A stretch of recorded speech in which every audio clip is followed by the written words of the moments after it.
For I am the first and the last. I am the wife and the virgin. I am the mother and the daughter. I am she whose wedding is great, and I have not taken a husband. I am the bride and the bridegroom. I am senseless, and I am wise. Come forward to childhood, and do not despise it, because it is small and it is little. And do not turn away greatnesses, and some parts from the smallnesses. For the smallnesses are known from the greatnesses.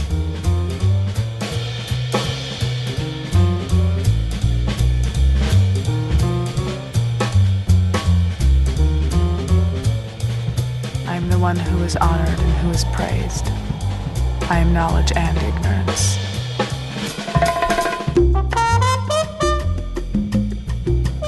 I am shame and boldness.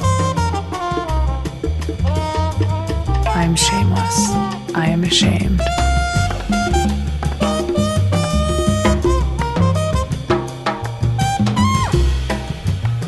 I am control and the uncontrollable.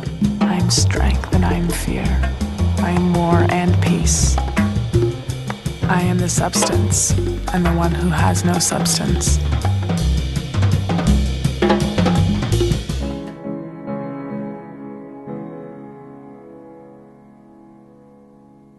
That was a clip from, of all things, a Prada commercial.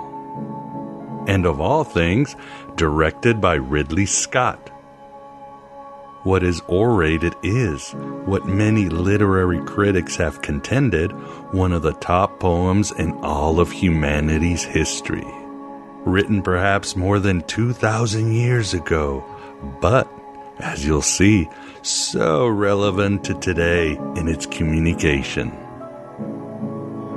The poem is Thunder the Perfect Mind, and you can find the commercial on YouTube. The text truly represents the subversive, ethereal, and enigmatic Gnostic clarion call to ultimate freedom, as well as a wagon circling of the artist, the mystic, and the downtrodden who dwell with Philip K. Dick's God in the gutter, with the despised philosopher's stone in the mud. Even the smallest person can change the course of the future. We will be discussing Thunder the Perfect Mind in this eternal now, with insights that even many of you Gnostic connoisseurs are probably unaware of. In fact, our astral guest, Hal Taussig, is arguably today's chief expert on this text, manifesting in his book, which he co-wrote with the amazing past guest Celine Lilly and other ancient Christianity experts. The book is, yeah, you got it, Thunder the Perfect Mind, a new translation and introduction. Thunder, feel the thunder, lightning and the thunder. If you hadn't read this mystical composition, do so now, and please, please read it out loud with your favorite underwear-dropping, heart-melting music. Act it out in public, because it's just the kind of content that is so reality-dispanding and mind-expanding if you make it your own. I can't stress this enough. If we live our lives the right way, then every single thing we do becomes a work of art. I should mention that this should go with any ancient text. As scholars have pointed out, the works of old were meant to be sacred theater, performed under star maps or in town squares. That includes the Bible. If you're ever stuck on a religious text or wonder what the deeper meaning of it is, transform it into a work of art that is an extension of your own Icarian curiosity. I know you're amazing, a droplet of Hagia Sophia, so you have it within you to make alive any dusty work, and eventually find your own original work. unleash your destined bard. As Seth Godin wrote in We Are All Poets, poets use words and silence to change things. They care about form and function, and most of all, about making an impact on those that they connect with. Every word counts, every breath as well. In a world filled with empty noise, the most important slots are reserved for the poets who seek to listen to, and the poet we seek to become. Become who you are meant to be. As Hemingway said, there is nothing noble in being superior to your fellow man. True nobility is being superior to your former self. And I say, keep in mind that the Trojan horse was an offering to Athena. And we, with the god in the gutter, can take the world by surprise as well if we honor wisdom. Become who you are meant to be. Heck and Hecate, where are you? This is blasphemy! This is madness!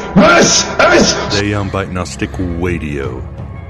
This is where the fallen angel meets the rising ape. This is where we finally become free from Yaldi-Baldi and his archons. Heresy shouldn't be this much fun, but it just is. It just is. Especially when you finally find and can unleash your own inner thunder. We don't take prisoners but liberate them. We are not the final authority on anything, but hope to be an endless possibility for everything. In the hopes you find the mystery that works for you and only you. In the end, you are so beautiful before they made you forget. And together we're going to do so many wonders. Build vast inner universes of light. Thanks for being here in this Red Pill cafeteria. As yourself, your true self. I know who I am! I'm a dude playing a dude disguised as another dude! And yes, some call me the space cowboy and madman across the waters. But I am Abraxas in his meat sack incarnation of Miguel Connor. But you are Abraxas too, and you are, as Jung said, that exact point where the pleroma becomes manifest in this cosmic fire festival we call mundane reality. In the beginning, the universe was created. This has made a lot of people very angry and been widely regarded as a bad move. Back to today's show with Hal Taussig, arriving to the virtual Alexandria. Hal is a recently retired professor of New Testament at Union Theological Seminary in New York. He is the author of 14 books and also a retired United Methodist minister. His mediography includes the New York Times, Time Magazine, The Daily Show, People Magazine, National Public Radio, The History Channel, and The Washington Post. Due to scheduling issues, Hal and I only went an hour. We hope to loop back and discuss general Gnosticism, or, from his perspective, how there never was any Gnosticism. Just as he contends, the protagonist in Thunder isn't Sophia in her avatar of Eve. I don't want to interrupt. I'll just get started on the apocalypse. Hey, I love you.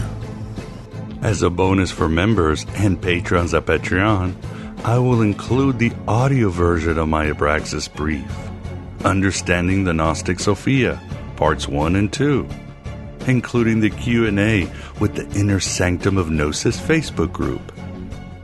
So you'll get an extra hour and a half where I share all about the various aspects and mentions of Sophia in the Gnostic Gospels, including Thunder the Perfect Mind.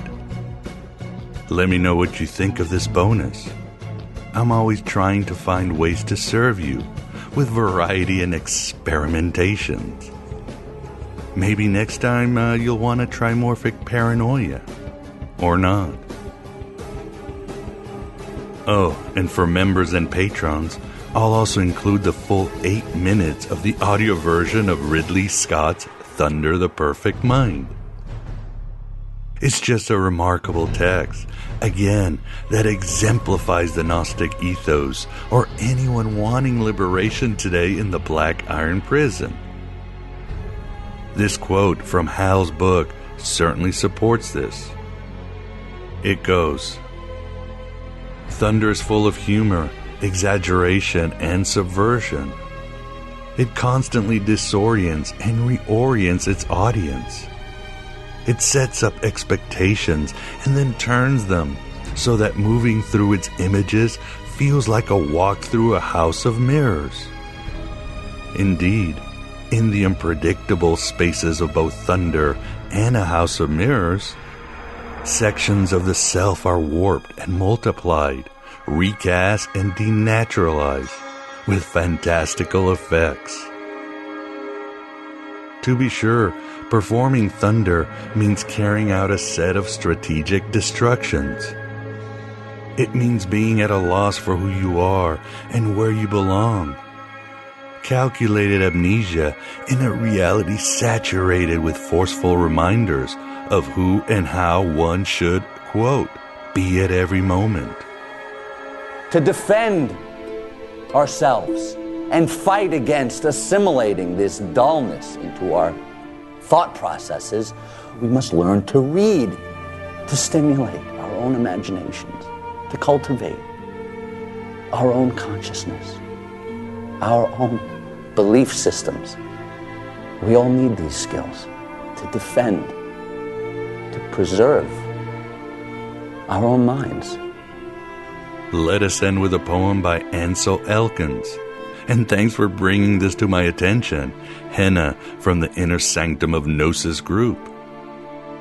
It's entitled Autobiography of Eve.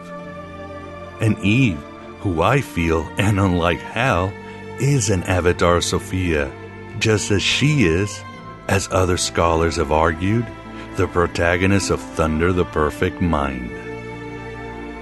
It goes,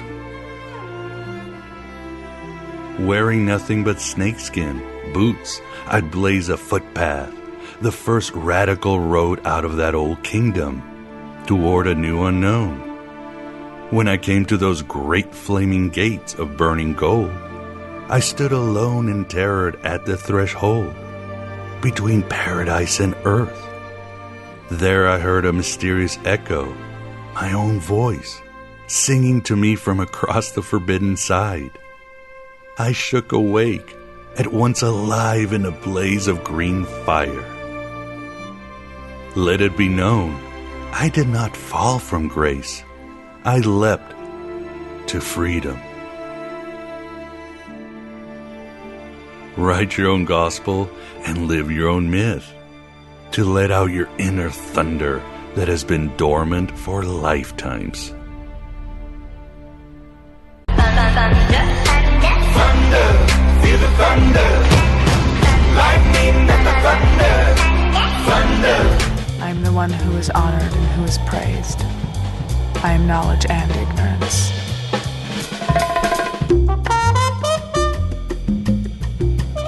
I am shame and boldness.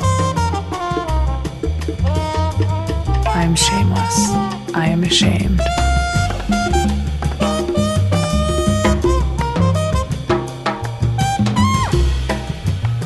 I am control and uncontrollable. I am strength and I am fear. I am war and peace. I am the substance and the one who has no substance.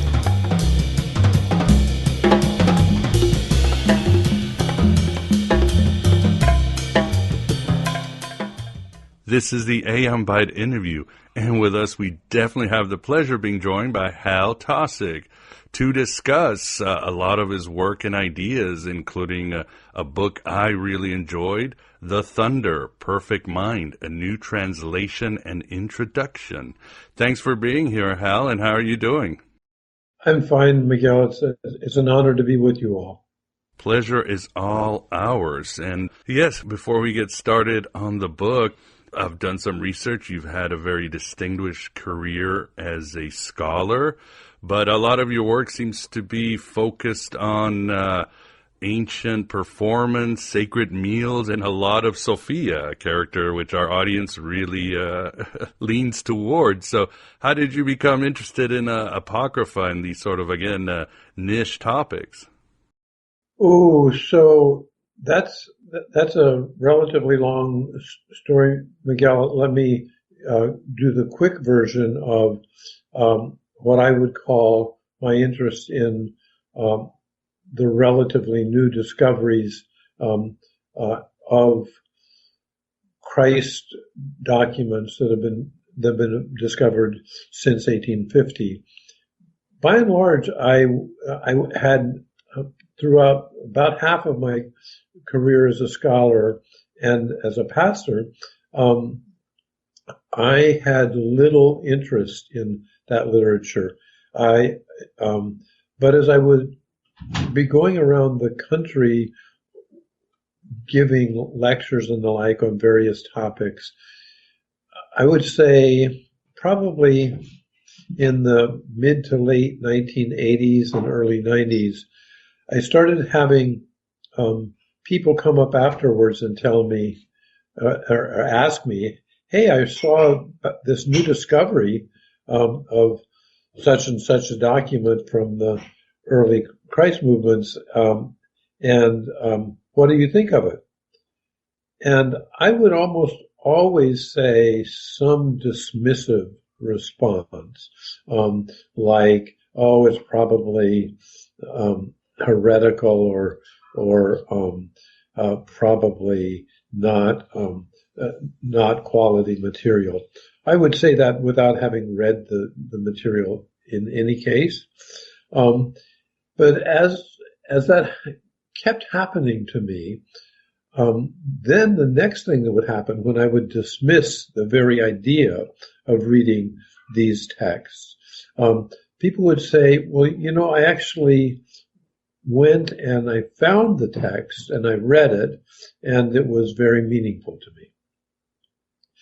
And, you know, probably only took 10 or 20 trips around the country on speaking gigs until I thought, well, maybe Hal, you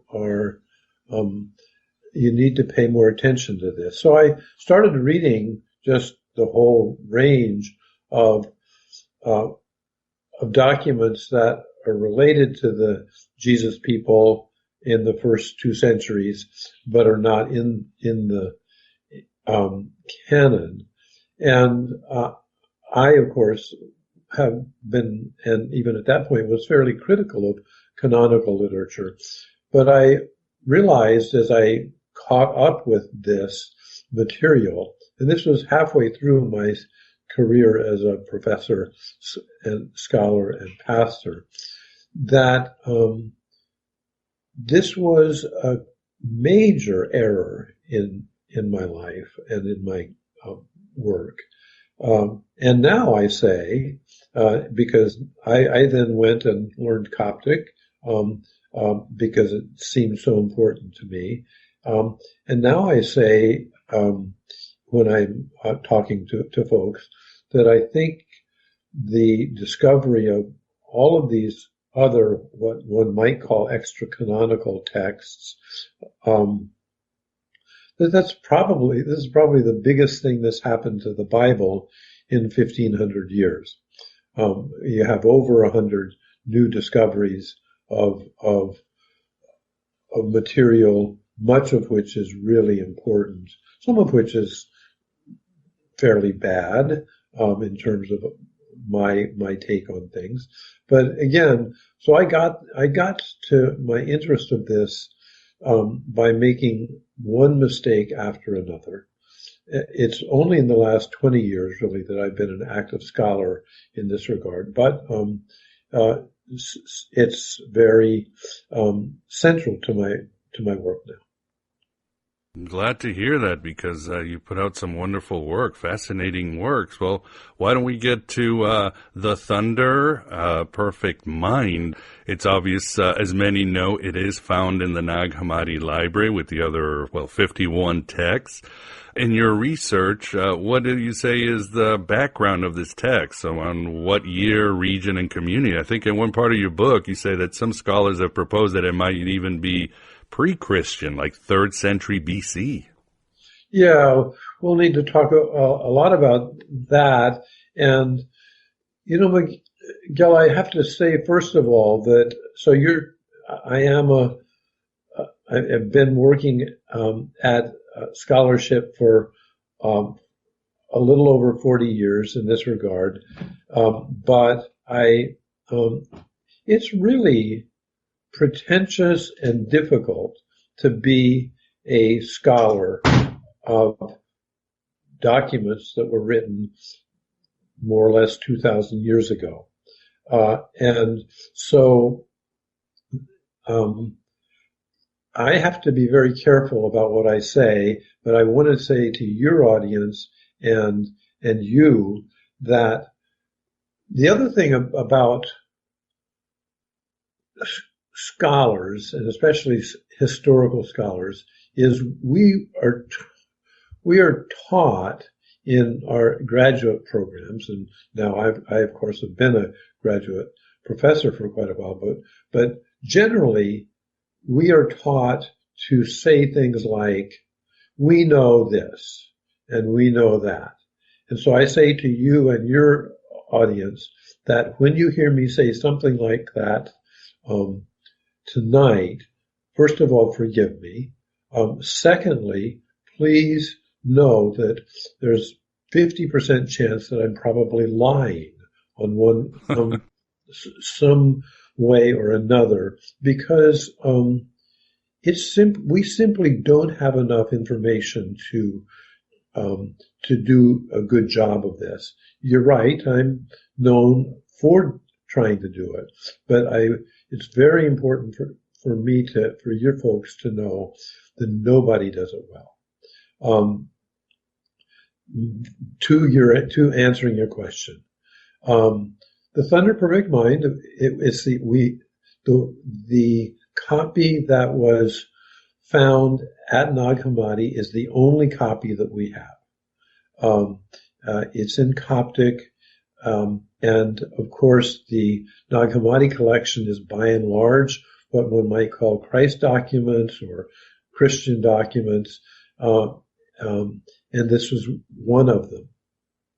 This is one of the few that doesn't have the name Jesus or Christ in it, but it's in what I would call the Jesus jar. That is, by and large, that material is probably, most of us think, and I may be lying, that it is from a Pacomian monastery of the 4th century. That doesn't mean that the documents weren't written earlier. In fact, most of them probably were. So, Thunder Perfect Mind is very hard to date because its material doesn't give us much hints as to when it was written. I think, and we'll probably talk more about this, I think that the fact that the Thunder Perfect Mind has a lot of material about humiliation and violence, that it was probably written under Roman imperial rule. But that's only, I say that only because much of the text itself concerns itself with being thrown to the ground or being beat up or being humiliated. And so that's why I would say it's under Roman rule. But since there's no reference to Jesus or any Christian material, it could be written before the 1st century BCE, or in the 1st century BCE. Now, I guess I want to say this, that if it were written before, if it were written in the 1st century CE or BCE,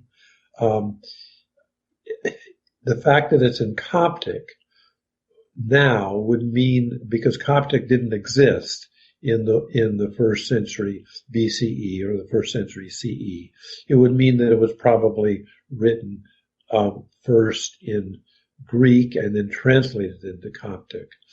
On the other hand, it could be as late as the 3rd century CE, and we simply can't know. And maybe even the 4th century CE. Who wrote it? There's only a tiny hint of that, and that is there is one reference to a actual place in the text, and that's Egypt.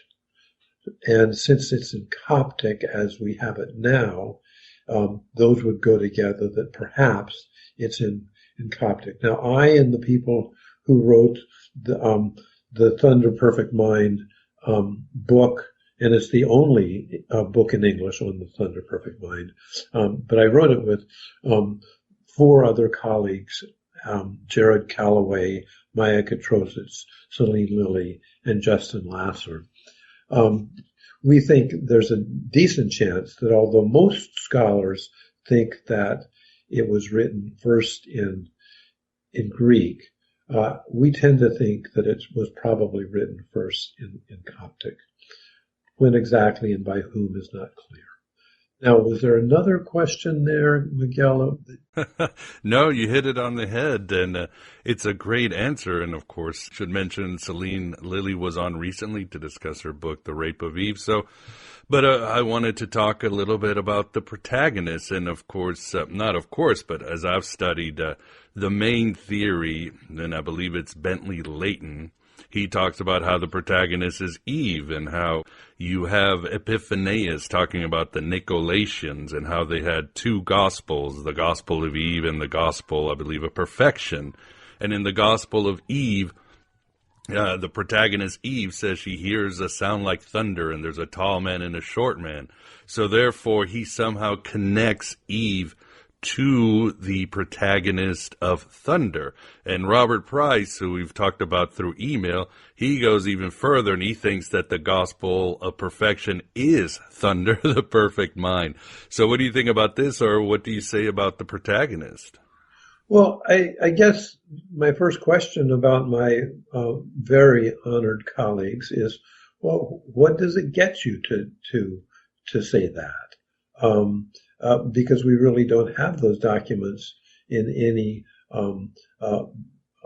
significant form, and so if I would say no, it's actually another version of the Gospel of Mark, what would it get me? I think I have to treat it by and large as its own text, and be cautious on labeling it with a label that's pretty thin anyway. And what about the idea that it could be Sophia, because after in the Gnostic literature you have a higher Sophia, and then you've got Achamoth, and as I think this is Robert Price's argument, again, you have this figure who's talking in all these up and down, I am the scorned, I am the holy, and so forth. Does that carry any weight, or we ultimately really don't know who the protagonist is? Well, those are good questions, and I have strong opinions on them, but just remember that I may be wrong or lying.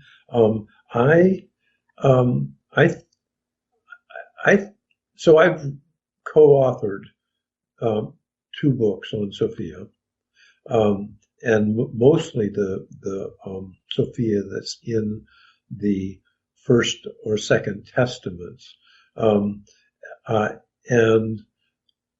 I think that this is the character of the thunder is quite different than Sophia. And the beginning round of this conversation, and I hope you and I can pursue this as much as you want, because I'm happy to stay with this kind of conversation. But so Sophia is a figure. Of course, the word Sophia means wisdom in Greek, but Sophia really is a know-it-all and a very powerful divine figure. She never makes a mistake. She is very angry at people who do make mistakes. She's quite powerful. She's at the beginning of creation, creating with God, and I would say, in many cases, creating herself. And in a number of Nag Hammadi texts, she creates all by herself.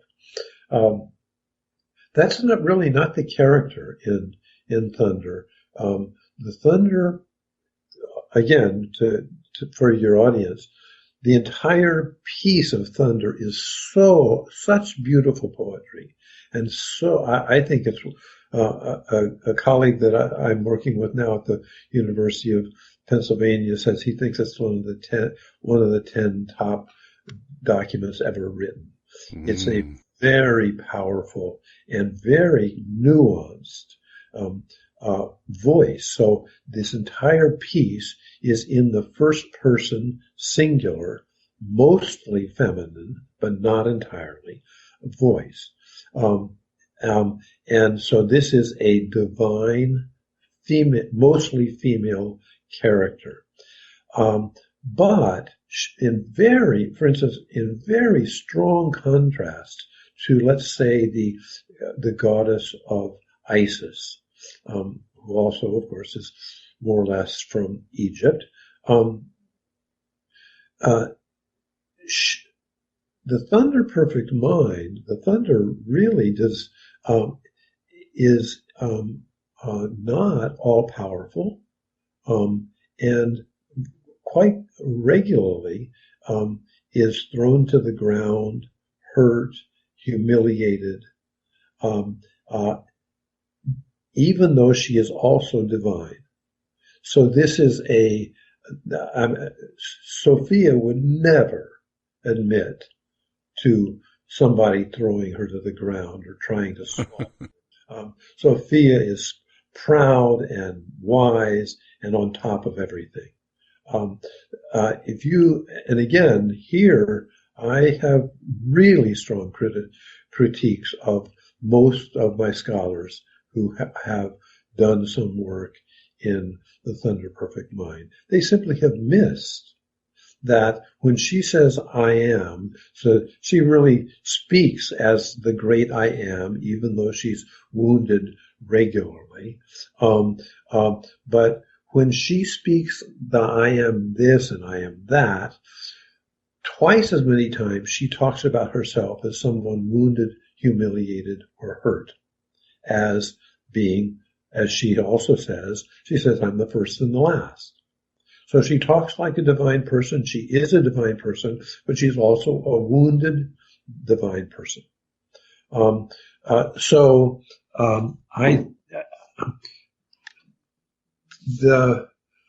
My colleagues can go on with their thought, but I would ask them to read a little bit more carefully about what this is. So, for instance, the character, most scholars say that the Thunder Perfect Mind basically has a whole series of opposites, that I am this and I am that. I am the first and I am the last.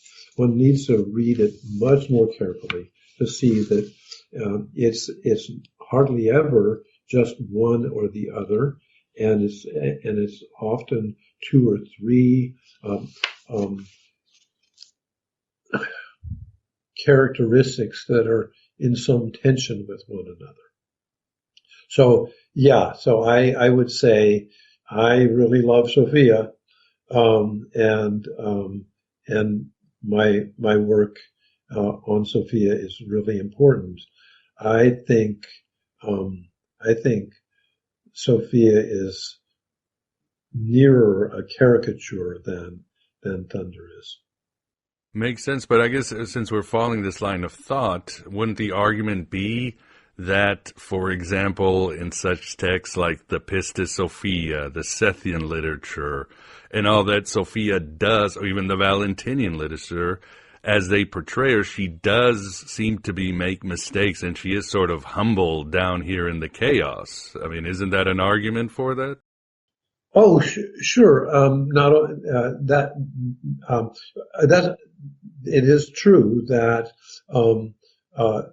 in some of that literature, she is more framed as wrong than hurt. But I would not want to say that there isn't some likeness. But the character of and in Thunder is really very self-consciously written as a thoroughgoing new kind of divine voice, and does not fit. And again, from my point of view, the labeling of literature in some way or another as inferior to Orthodox Christianity is very suspect. So I frankly am hesitant to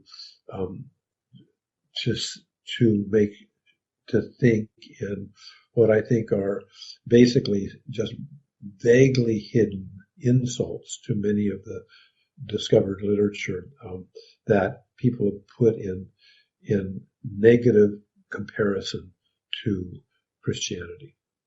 Makes sense. And any insights or why the character is called the Thunder? I think the word in Coptic or Greek is Bronte, but is there anything like this in ancient times, or any insights, Hal? Well, sure. Again, Miguel, you'll have me trending towards insufficient insight, but I would first want to say that by and large, the ancient writers aren't interested in titles. That most titles come from the copyists. If one looks at a lot of the manuscripts, both in terms of regular philosophical and regular Christ-related documents, many of them don't have titles at all. Most of the titles are basically put there by the people who copy it. And they're put there simply to be placekeepers, so that as a scribe or a copyist is writing, let's say, 3 or 4 copies of different documents, it is helpful for them to have a title on the papyrus columns, so they don't mix them up. Or it's sometimes a title that is given because the particular copyist or the particular people who are wanting it copied want it associated with one particular tendency or another. Yeah, that definitely makes perfect. I have no clue about, and I think, and if, as far as I'm concerned, if it, I wish it weren't the title. It's there's hardly anything thunderous about thunder. I agree. It's very interesting. And there's certainly one of the greatest things I find about her as a divine figure is she certainly isn't perfect. No, but she is extremely engaging. And as you mentioned, Hal, I mean, and you argue with your co-authors in the book, it's not an erotology like you have of Isis. It's not wisdom literature. Right there kind of leaves Sophia out because the characters, again, in these ancient forms of literature were always on top. They were perfect. They were, you say, proud, but this character is different. So is this form of literature in Thunder pretty much unique? Well, I think we need another couple decades to work on that, Miguel. But frankly, I would. So here is, and your audience needs to know that I'm, basically a critical Christian theologian. So it's not that I am conservative in that, but I'm mostly interested in the emergence of Christian stuff, and I'm pretty sure that your audience might hold that against me, but that's who I am. What I'm really interested in, for instance, is the way Thunder, as a character in the Thunder Perfect Mind, is quite close to a number of early portraits of Jesus. And again, the copy of the Thunder Perfect Mind that I have helped produce and is most widespread is a New Testament that I edited for Houghton, Mifflin, and Harcourt, and there I say that as far as I can see, Thunder and the kind of Jesus that Mark writes about are very similar. That they're both clearly described as humiliated, clearly described as not in charge as much as one would wish they were, and prone to a kind of pleading anger in their position as sort of divine and sort of humiliated. So, yeah, I want to say you're right, mostly, that we really don't have any, we don't know anybody who's like Thunder. But I would say, for instance, the Gospel of John, which has Jesus saying "I am" all over the place, is very close because Jesus never. Jesus's "I ams" are also self-deprecating and ordinary, rather than like Sophia's "I ams" are totally beautiful, powerful, and wise. Oh, indeed, yes. I think after reading your translation, I did get a lot of the suffering servant within Thunder. So, it really gripped me. But I think one hint that you argue where we can say it is sort of a form of literature or the context, but don't you argue that there's a good chance that Thunder was meant to be performed in public? It's a sort of art performance. I mean, it's beautiful poetry, but it was something that the public needed to hear. Yeah. Well, not only, yes, I thank you for noticing that, because it's very important to me for us to think about all kind of literature in terms of how it is used and why it's produced. And well, the first thing to say, of course, is that all writing is public in these centuries. That is, we have these wonderful documents which describe how to read and how to learn to read and how to learn to write. And it's clear that the ancient Mediterranean folks only learns to read and write for the public.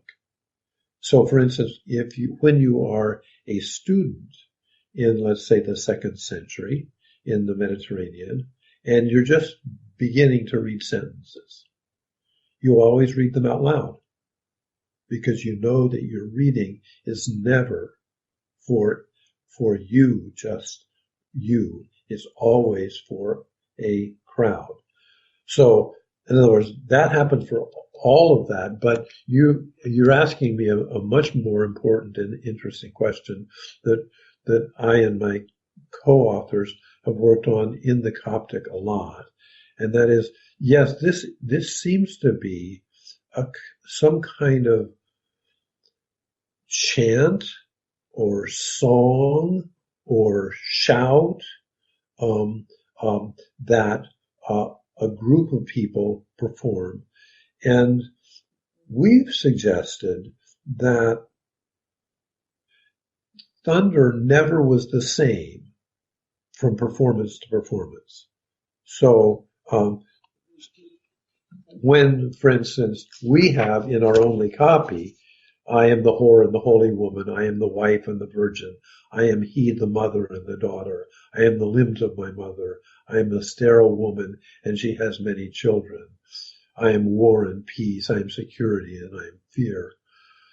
We suggest that there is this thunder that changes every time it's written, and it's for people under imperial threat and imperial violence. And what they do is they pronounce themselves as a part of this divine figure who is some powerful and some violated. And so that what happens in this performance, we think, is it has space for anybody to say, I am this and I am that, especially some people to say things that are in tension with one another, like, I just broke my leg and I need to write, or I am a very powerful leader and I just got thrown in jail. So that those are the kinds of purposes for people to experience themselves as a part of a divinity that is also quite vulnerable.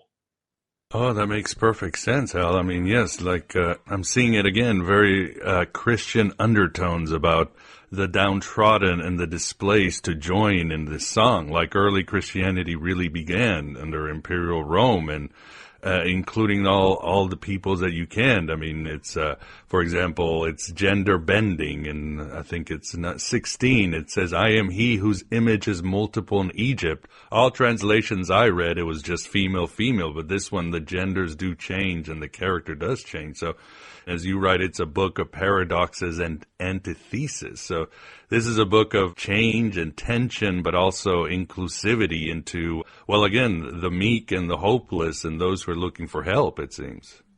You got two balls in the air here, Miguel. Yes, sorry, I threw a lot at you. Sorry. Let's go back to the in a minute. Let's go back to the he/she thing. Sure, of course. Because that I want to really talk with your folks about the Coptic and in that regard. But the I am in the thunder never portrays itself as needy. And so I would want to discourage people in thinking like liberationists about this. This is mostly like the character of Jesus, let's say, in either Paul or Mark, in which it's mostly the pain of people that is announced, but they are not saying clearly, would some Christians come and help me? I myself am not at all interested in Christians that help people. And here I'm much more interested in how thunder really keeps very powerfully in tension. I think that my favorite phrase for many I ams is, I am she who exists in all fears and in trembling boldness. So I think she keeps that really together. I may have, you may want me to say a little bit more about this in response to you, or should we go back to the gender bended? Whatever you want to do, Hal. Oh, okay, thank you. Take your time. This is fascinating. And don't worry about what your views are. This show, we've been honored by having Baptist minister Justin Bass. I have interviewed Peter Jones, who wrote The Gnostic Empire Strikes Back. So we love all different views. It's a wonderful thing. Yeah, no, I'm glad to be talking with y'all. You're right that no other translation of the Thunder Perfect Mind has a gender-bended I am. And it was very surprising to us, as the five of us read and reread the Coptic, to find, I think we found 7 different places where in the middle of a female voice there is a male identification. And we were confused about that for a long time, and we took it to some folks that knew Coptic a lot better than us, and basically they said something like this: oh, this is just a grammatical mistake. It's an error that sometimes occurs in texts, and especially in copyists. So, in other words, all of the other translations that are in public assume that it's a mistake and that this is really just a female figure. The problem there is that the text itself belies that. So it's not only that the text itself a number of times says, I am he, but it, and so for instance, I just read the place where she says, I am he, the mother. But right down below that, she said she becomes gender bended as well. So, for instance, in our chapter 1, verse 9, I'll read this. The great I am says, I am the bride and the bridegroom, and it is my husband who gave birth to me. I'm going to read that again. I am the bride and the bridegroom, and it is my husband who gave birth to me.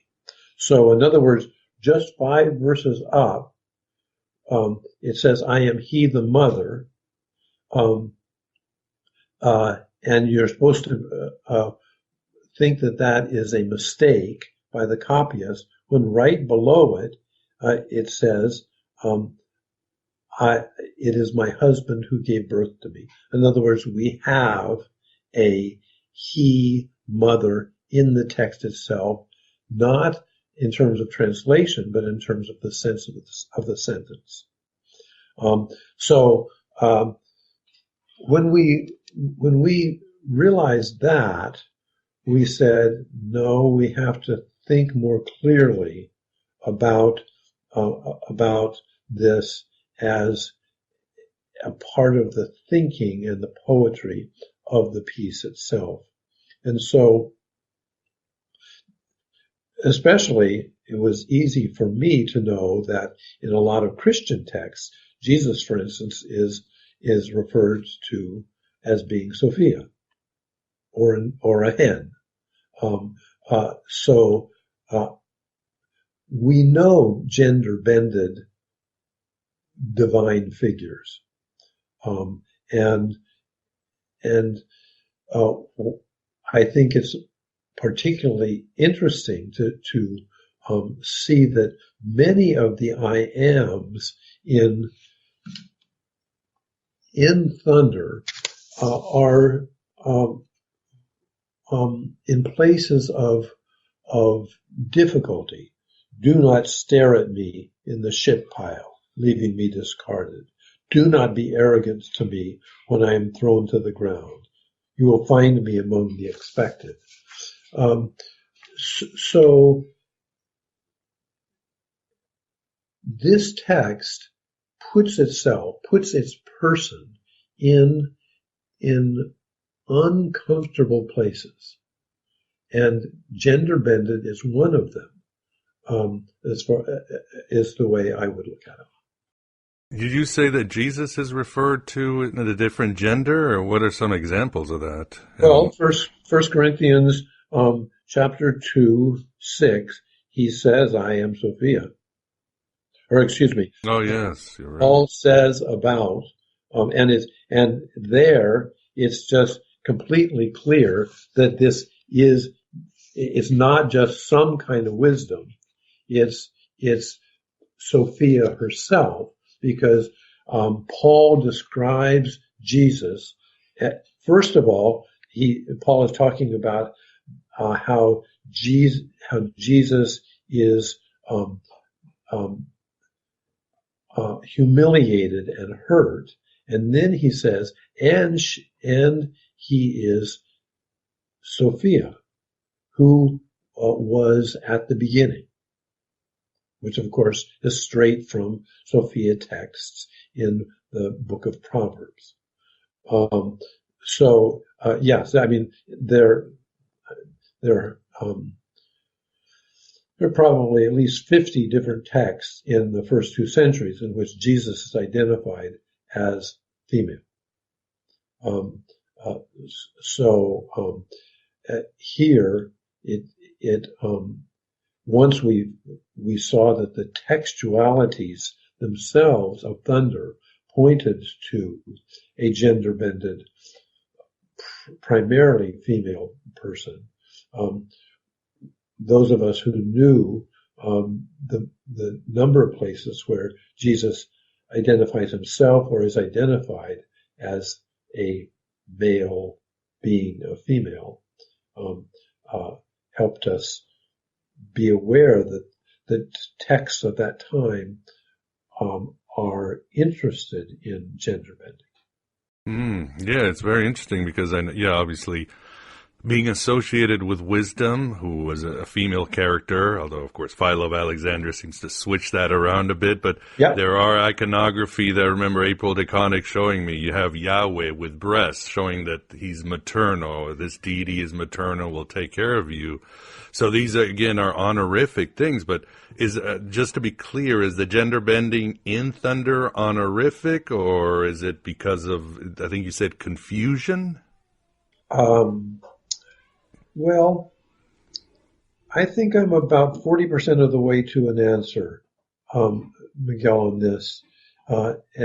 So I think the most important thing to say is, please, everybody, let's look at this and see, when we read the text carefully, what meaning making it is doing when it's gender bending.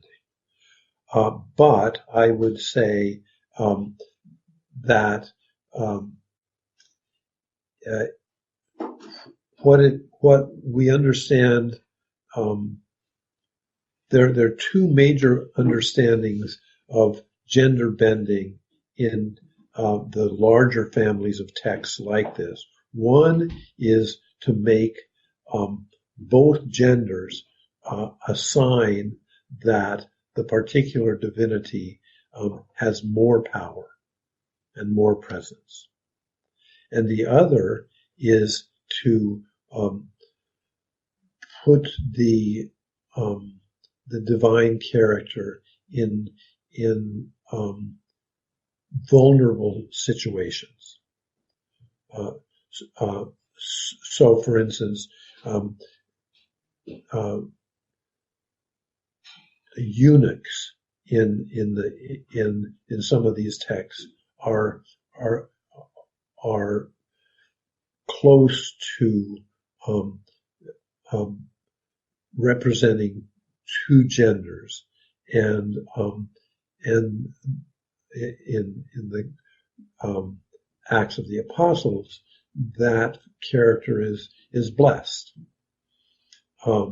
So yes, I think it's either this is a bigger figure, or this is a figure that is vulnerable. I don't think that's all there is to Thunder. It's such an intentional and powerful voice. I just think we need to. We don't need just one book in English about Thunder Perfect Mind. We need a whole bunch more, some of which argue intensely against me. Yeah, here's to hoping, because again, it's such a fascinating text. I think my favorite line, or the line that I find myself meditating, is the one part where the protagonist goes, "I am the Gnosis of the barbarian and the Sophia of the Greeks." For some reason, that really touched me. Mm-hmm. Yeah, very, very much. And just to say, and you've read the piece, Miguel, but so Thunder has been acknowledged very strongly by the artistic community, by the important artistic community in America and beyond. So I'll give you the three main examples I have. So Toni Morrison, the great novelist of our time, she has dedicated two of her books to Thunder. Ridley Scott, the multiple Oscar winner, has made a short film with his daughter about the text of the Thunder. Umberto Eco in Foucault's Pendulum has an entire chapter on Thunder, in which he compares and contrasts Thunder with Sophia.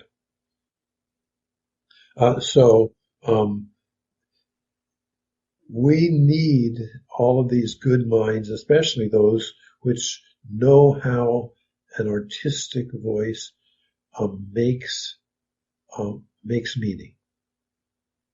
I would heavily agree. And as we get to the end, Hal, what do you see? And of course, you touched upon it with the artistic meaning.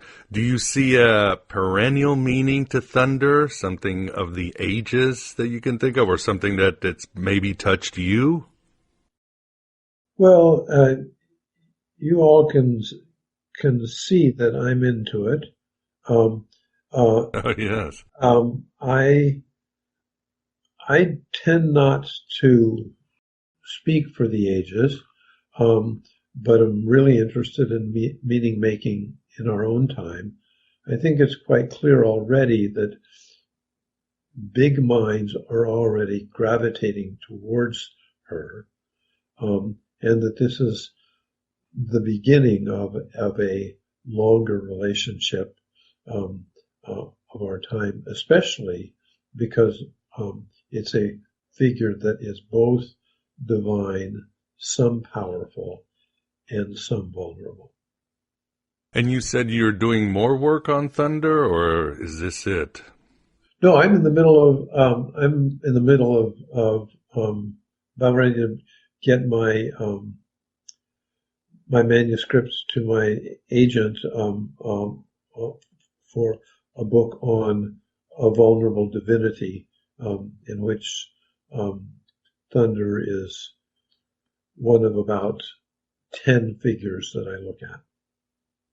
Wonderful. We look forward to that work and anything you're doing. Well, I think we are at the end of the interview, the end of our own thunder, Hal. So I'd like to thank you very much for honoring AM Bite Gnostic Radio. It's my honor, and I wish you all well.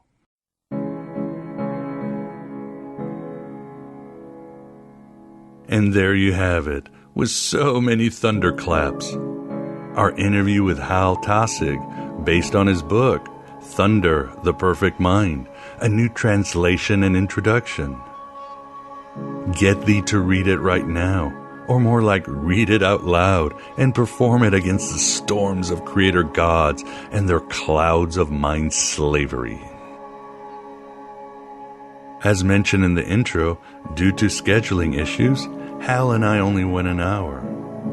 We hope to loop back and discuss general Gnosticism, or from his perspective, how there never was any Gnosticism. As a bonus for members and patrons at Patreon, I will include the audio version of my Abraxas brief, Understanding the Gnostic Sophia, Parts 1 and 2, including the Q&A with the Inner Sanctum of Gnosis Facebook group. So you'll get another hour and a half where I share all about the various aspects and mentions of Sophia in the Gnostic Gospels, including Thunder, the Perfect Mind. So please become a member or patron at Patreon. I am fully supported by you listeners. Nobody else. Just go to thegodabovegod.com for the means, or just message me. It's cheaper than a GMO, Roundup lace burger or domestic beer. Cheaper than a movie ticket to some predictive programming content. Cheaper than your soul, but you'll get your spirit back. A mere $5.99 a lunar cycle for this and all other complete shows. This includes full access to the archives with more than 425 episodes with the best and brightest in Gnosticism, Western esoteric and free thought, and full episodes of my vlog, the Abraxas Brief. You'll also get an invitation to the Inner Sanctum of Gnosis Facebook group, where I stream the Abraxas Brief live and answer questions. And we have some truly intriguing conversations. And I'm certainly always there to address your issues and get the latest on Gnostic news around the universe. Even support in the form of some shekels to PayPal or the US mail keeps this Red Pill cafeteria open. I can't do it without you. Thanks for being here. Thanks for being yourself, your true thunderous self that deserves more of a voice in the darkness of mere being. Hello and goodbye as always.